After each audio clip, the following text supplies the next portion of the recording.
T'as tellement peur de finir seul, de finir sans enfant, sans famille, que lorsque tu vas rencontrer un homme, déjà tu vas énormément l'idéaliser. Tu vas tellement l'idéaliser que tu vas te dénaturer. Tu auras l'impression que tu dois le convaincre de ta mariabilité.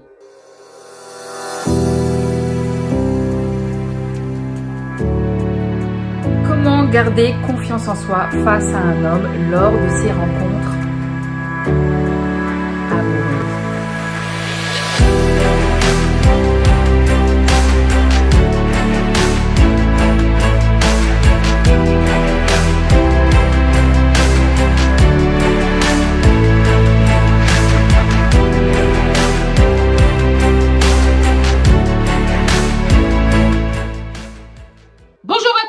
J'espère que vous allez bien. On se retrouve aujourd'hui pour une nouvelle vidéo. Le désir qui t'empêche d'être heureuse, épanouie, sereine dans tes relations amoureuses. Et si tu ne me connais pas encore, je suis Nesrine, ta coach en amour et en développement personnel. Tous les jours ou presque, je t'aide à devenir, à incarner cette femme confiante, authentique et puissante qui reprend les rênes de sa vie personnelle et sentimentale. Et avant d'entrer dans le vif du sujet, tu sais quoi faire, un pouce bleu, tu t'abonnes pour ne pas manquer mes prochaines vidéos inspirantes. Si tu souhaites te reprendre en main, réserve dès maintenant ton appel diagnostic pour obtenir un premier bilan personnel et sentimental afin de cerner ta problématique, tes freins qui t'empêchent d'être épanoui dans tes relations amoureuses. Mariage à tout prix, le piège à éviter. Aujourd'hui, nous allons parler du contrat le plus convoité de la jante féminine. Véritable saint graal de la femme célibatante entre 24 et 35 ans, je veux bien parler du mariage. Un jour, tu penses rencontrer le bon, il te dévoile le tapis rouge, la bague au doigt et bientôt la corde au cou.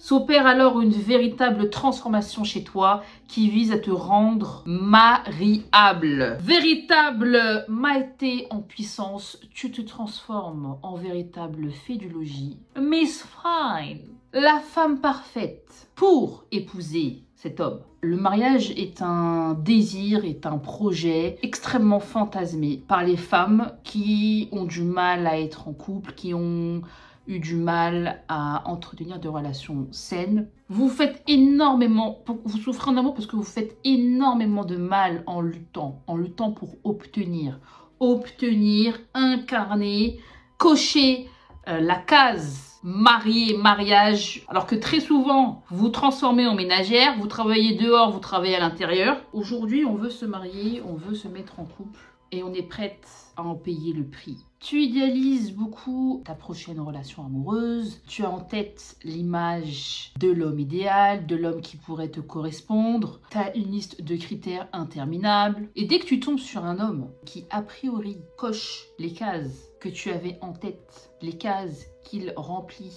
pour incarner l'homme idéal, tu te transformes radicalement. Tu n'es plus de toi-même. Pourquoi? Parce que tu commences à ressentir énormément de pression.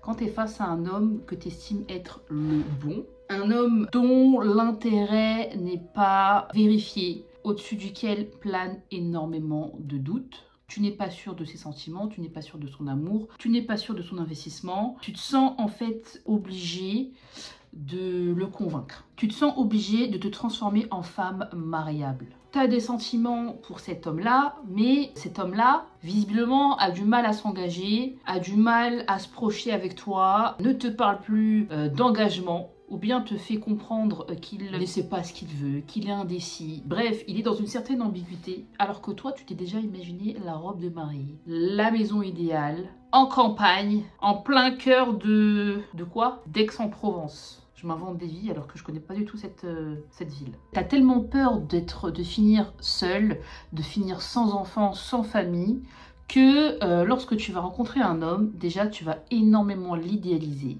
Tu vas tellement l'idéaliser que tu vas te dénaturer. Tu auras l'impression que tu dois le convaincre de ta mariabilité. Tu veux de l'engagement. tu veux être en couple, tu veux une relation stable, tellement que tu places ce désir en absolu. Un absolu qui te met à toi la pression et par extension la pression à l'homme que tu fréquentes, que tu convoites. Tout de suite, tu veux le faire rentrer dans ton moule et inversement. Tu vas vouloir le changer, l'influencer pour qu'il ressent, pour qu'il développe les qualités de l'homme que tu recherches et inversement tu vas, et réciproquement je dirais même, inversement tu vas, toi, essayer de rentrer, de cocher ces petites cases, quitte à mentir, quitte à cacher la vérité, à changer de comportement, à te surinvestir, à surenchérir et tout ça sur un fond d'imposture, peur du jugement, peur de ne pas être à la hauteur. Mesdames, le piège dans lequel on tombe pour beaucoup dans notre société à l'heure actuelle et qui pose problème dans nos rencontres, c'est la volonté, le désir absolu de se marier ou de se mettre en couple. Vous venez avec vos projets personnels et dès que vous rencontrez quelqu'un, inconsciemment, vous faites en sorte de le tordre ou vous-même vous vous tordez pour incarner la femme idéale que vous pensez qu'il désire, pour l'obliger, l'influencer, le pousser à vous marier. En fait, vous allez soit l'absorber ou être absorbé par la personne que vous rencontrez pour cocher des cases. Donc, c'est très dangereux. C'est très dangereux parce que déjà, ça commence sur les chapeaux de roue. Au début, c'est tout feu, tout flamme. Ouah, t'es la femme de ma vie, t'es l'homme de ma vie, j'ai jamais eu une connexion pareille, c'est exceptionnel. Vous vous projetez très rapidement. Vous êtes en état d'euphorie, vous êtes dans une certaine passion, une certaine intensité émotionnelle, surtout au début, qui vous pousse à vous projeter extrêmement rapidement avec la personne que vous rencontrez et inversement. Vous emballez, la personne qui est en face de vous s'emballe, ce qui biaise énormément la réalité concrète, la réalité qui vous rattrape très vite en général. Lorsque l'homme que vous fréquentez fait volte-face, prend ses distances, commence à vous ignorer, ne répond plus, prétexte une crise existentielle au travail, une maladie d'un genre nouveau, ou bien, je bois un peu d'eau, ou bien il se rend compte de votre folie furieuse après que la pression soit descendue. Vous avez l'impression que vous devez en faire trop, que vous devez sauver cette personne, que vous devez faire des pieds et des mains pour qu'il vous aime. Que nenni. Donc, faites attention, s'il vous plaît, faites attention. Là, vraiment, ce que je vais vous partager, c'est véritablement contre-intuitif par rapport à nous femmes qui partageons en masse ce désir d'engagement, de mariage, de couple stable, qui nous fait paradoxalement tomber dans beaucoup de travers. On veut faire les choses trop rapidement et on se rend compte que la personne qui est en face de nous n'est pas celle qu'on pensait être. On est attaché au potentiel de la relation, au potentiel de l'homme idéal qu'il peut incarner, très souvent en complet décalage, en total décalage avec ce qu'il est vraiment. Premier warning, premier piège dans lequel tu peux tomber. Tu es prête à te dénaturer, à être plus que ce que tu es pour rentrer dans le moule de l'homme que tu fréquentes. Quelles sont les conséquences désastreuses? Tu es anxieuse, en remise en question permanente. Tu as toujours peur de faire mal les choses, de lui déplaire. Tu n'es plus authentique, tu n'arrives plus à être toi-même. Si tu pouvais être transparente pour t'insérer dans son projet, tu le ferais. Tu es devenue du papier calque tellement tu veux lui plaire, tu n'as plus de personnalité. Tu es absorbé par sa personnalité, par qui il est. Tu es sous son emprise, tu es en dépendance. Tu te perds en fait finalement parce que tu ne sais pas déjà toi-même qui tu es et tu souhaites te définir à travers lui. Tu souhaites exister absolument à travers l'homme que tu fréquentes. Désolée. Bref, pour ne pas quitter la métaphore culinaire, tu veux rentrer dans son moule car un monsieur a un projet. Le mec, avant de te rencontrer, il était complètement du père dans sa life. Il était seulement le CEO de ses caleçons sales.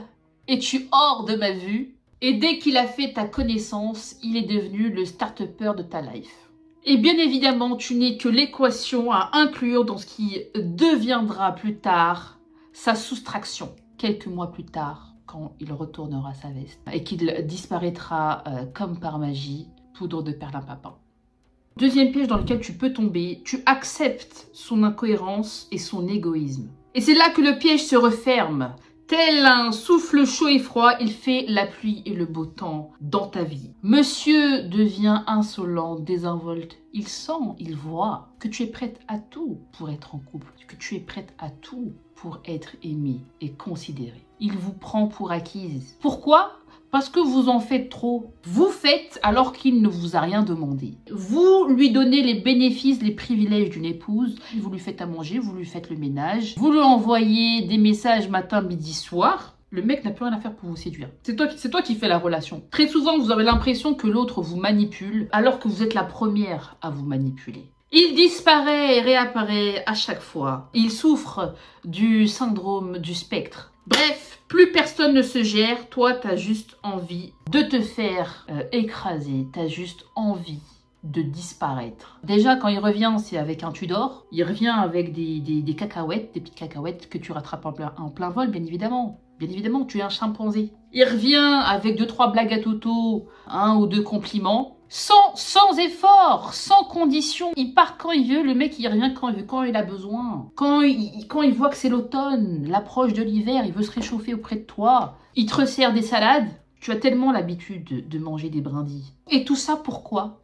Parce que tu veux te marier avec l'homme idéal que tu t'es imaginé. Tu es en complet décalage avec qui il est. Pourquoi? Parce qu'il te fait vibrer, il te fait vivre de l'intensité, la passion, el fuego. Enfin, troisièmement, reprenez confiance en vous et arrêtez de sauver la relation. Déjà, mettez-vous en tête, très souvent, les hommes que vous rencontrez ne sont pas les hommes que vous imaginez. Vous êtes plus attaché à ce qu'ils pourraient potentiellement vous apporter qu'à ce qu'ils vous offrent à l'instant T. Vous êtes tellement dans votre délire de mariage, d'être en couple, comme si c'était une question de survie. Ce n'est plus une question de survie. On est en 2022, les gars. Réveillez-vous. Beaucoup de femmes partagent ce rêve. Faire le plat préféré de Nono. Monsieur par-ci, monsieur par-là. Quand j'aurai la bague au doigt. Le mariage est aujourd'hui valorisé aujourd'hui dans notre société parce qu'il peut vous apporter, vous, en tant que femme, du cachet, une certaine légitimité sociale. Tu penses qu'en étant marié, le mec ne va plus t'abandonner. Donc tu feras tout pour être marié.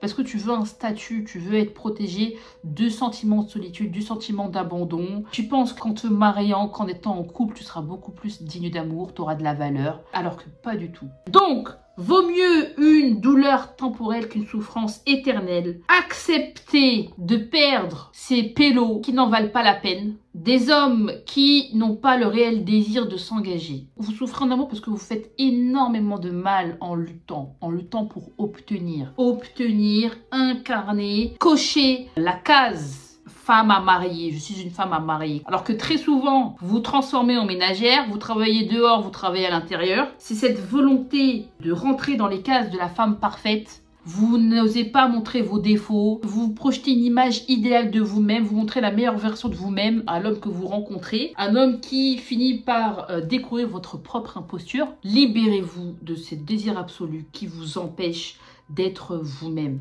Acceptez que peut-être un jour vous n'allez pas vous marier, mais on est en 2022. On fait une relation, oui, mais visiblement vous ne pouvez pas forcer le game. On ne peut pas forcer l'amour des hommes. Vous avez bien vu, vous avez utilisé toutes les stratégies possibles, imaginables pour vous faire aimer, ça ne fonctionne pas. Ça ne fonctionne pas. Autant rester vous-même, lâchez prise, lâchez l'affaire. Cherchez d'abord une connexion. Prenez le temps de créer une complicité, prenez le temps de connaître la personne avant de faire des plans sur la comète. Et dans un second temps, laissez la relation évoluer librement. Plus vous mettez de pression dès le départ, plus vous avez d'attente et plus ça foire. Nous arrivons à la fin de cette vidéo. J'espère que vous avez kiffé. Si tu as kiffé, tu mets un pouce bleu. N'oublie pas de t'abonner en appuyant sur le petit bouton rouge et en activant la cloche pour ne pas manquer mes prochaines vidéos inspirantes. N'oublie pas également de me suivre sur Instagram et sur TikTok pour ne pas louper mes lives inspirants où tu peux me poser directement tes questions. Et bien évidemment, si tu souhaites aller beaucoup plus loin, si tu souhaites te libérer, te détacher d'une relation toxique, reprendre confiance en toi, reconstruire ton estime, prendre une décision radicale pour enfin te mettre au cœur de tes priorités et devenir enfin la femme confiante et authentique que tu mérites d'être. Réserve dès maintenant ton appel diagnostic en lien de biographie et je me ferai le plaisir de t'accompagner et de te proposer les meilleurs accompagnements pour que tu puisses incarner la femme que tu rêves d'être. C'était Nesrine Devlov. En plein cœur de... De quoi? Plein cœur de quoi? Nous en campagne. D'Aix-en-Provence. Une maladie d'un genre nouveau. Ou bien... Je bois un peu d'eau. Miss Fine. La femme parfaite. Le couple, les enfants, la maison, le chien. Parce que tu es également un lapin. Tu souhaites exister absolument à travers l'homme que tu fréquentes. Désolée. Parce que tu es également un lapin. Il était seulement le CEO de ces caleçons sales. Et tu hors de ma vue. Tu as perdu tes cheveux, ma chérie. Tu as perdu tes cheveux. Est-ce que tu vois la beauté de ma chevelure? Parce que tu es également un lapin. Réveillez-vous. Réveillez-vous. Il était juste le CEO de ces caleçons. Trop de punchline.